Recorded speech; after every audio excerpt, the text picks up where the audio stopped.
തോട്ടഭാഗം സ്വദേശിയായ അക്ഷയാണ് എന്നോടൊപ്പം ഉള്ളത്. അക്ഷയുടെ കയ്യിൽ ഒരു സർപ്രൈസ് ഉണ്ട്. ആ സർപ്രൈസ് ആദ്യം കാണിച്ചു തരാം. അക്ഷയുടെ പേരിൽ വന്നൊരു കത്താണ്. ഒരു കത്തിൽ എന്തിരിക്കുന്നു ചോദിച്ചാൽ ആ കത്ത് വന്ന എവിടെ നിന്നാണെന്ന് മനസ്സിലാവും. രാജ്യത്തിന്റെ പ്രധാനമന്ത്രി അയച്ചൊരു കത്താണ്. അക്ഷയ, നമുക്ക് തുറന്നു നോക്കിയാലോ? പ്രധാനമന്ത്രിയുടെ ഓഫീസിൽ നിന്നുള്ള ഒരു അഭിനന്ദന കത്താണ്. ഇതെങ്ങനെയാ അക്ഷയ് ഈ കത്ത് വന്ന വഴി?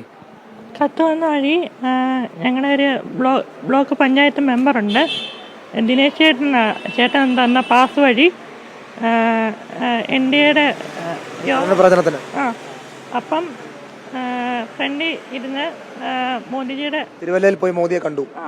അപ്പോൾ ഉയർത്തിപ്പിടിച്ചിരുന്നു. എന്താണ് ഉയർത്തിപ്പിടിച്ചത്? മോദിജിയുടെ digital painting photo. Digital painting സദസ്സിലിരുന്നുകൊണ്ട് ഉയർത്തിപ്പിടിച്ചു. അത് പ്രധാനമന്ത്രി കണ്ടു. അപ്പോൾ SPD ഉദ്യോഗസ്ഥരോട് പറഞ്ഞ് മേടിക്കാൻ പറഞ്ഞ് അങ്ങനെ SPD ഉദ്യോഗസ്ഥർ നേരിട്ട് വന്ന് മേടിച്ച് അദ്ദേഹം ദില്ലി കൊണ്ടുപോയി കാണും. അവിടെ വെച്ചത് കണ്ട ശേഷമുള്ള സന്തോഷമായിരിക്കും ഇത് അയച്ചിരിക്കുന്നത് അല്ലേ? അതിന്റെ പുറകിൽ അഡ്രസ്സൊക്കെ എഴുതിയിട്ടുണ്ട്. ചിത്രത്തിന്റെ പുറകിൽ അക്ഷയുടെ അഡ്രസ് ഉണ്ടായിരുന്നു. ആ അഡ്രസ്സിൽ നിന്നാണ് ഈ കത്തിപ്പോൾ പ്രധാനമന്ത്രിയുടെ ഓഫീസിൽ നിന്നല്ലേ. Thank you for sharing the beautiful art work, may you continue to flourish, keep alive the artist inside. അപ്പോൾ ഉള്ളിലെ കല അതുപോലെ സൂക്ഷിക്കാനും കൂടുതൽ മികവാകാനുള്ള അഭിനന്ദനമാണ്. സന്തോഷമായി.